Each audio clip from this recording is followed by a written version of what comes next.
I think it's well timed what you guys are doing right now. It's right at the heart of when the Prime Minister's going over. It's signalling there. New Zealand, stand up for what you've got and play hardball, and I think good on you for that.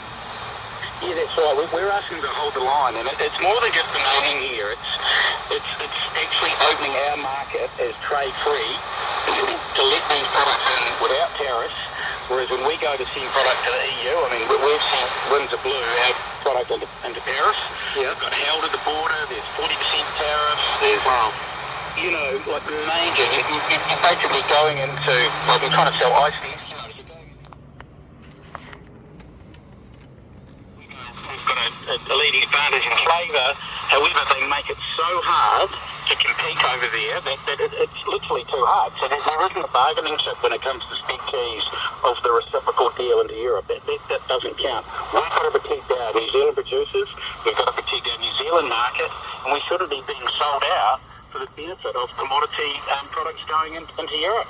Georgie? We've got to stand up as an industry, yeah. Well, I have a lot to say on that. So, firstly, thank you for your delicious cheeses. Secondly, I'm a Greek Cypriot, so in my mind, feta comes from the Greece mainland and halloumi comes from Cyprus and Cyprus only. Now, the third thing I wanted to raise was I was still working in central government when we received an application for central government funding to support trademarking the word Manuka, much to the horror of our Australian friends. And central government actually came down and decided to fund that application. And it caused huge ripples, diplomatically speaking. But I suppose I can definitely see both sides of the argument here. But given we've sort of set a precedent with them wanting to trademark Manuka so that other producers can't use that word, I'm wondering whether we sort of can see the writing on the wall here. Yeah, well, I can understand that, but when you've got, say, feta, for example, being produced not just in Greece, yeah. Not just in Greece, you've got that coming out of Denmark on an industrial scale.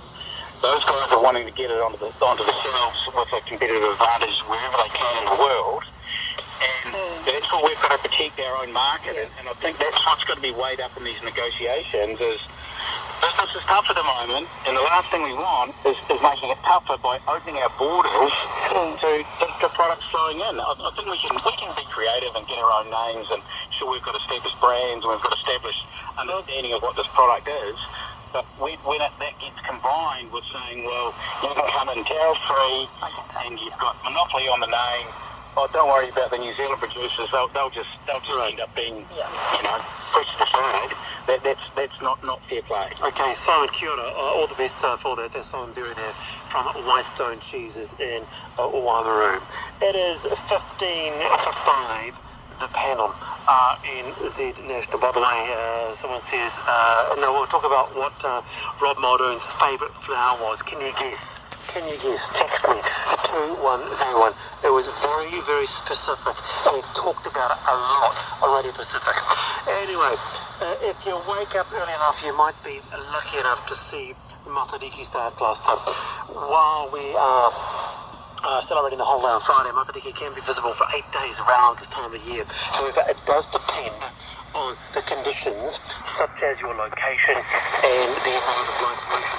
To speak on this issue, we're joined by Associate Professor Margaret Stanley from the University of Auckland School of Biological Sciences. Kia ora, nice to have you on the program. Kia ora koutou. How much of a difference does light pollution make, or what makes it really Matariki, and more generally, in our sky?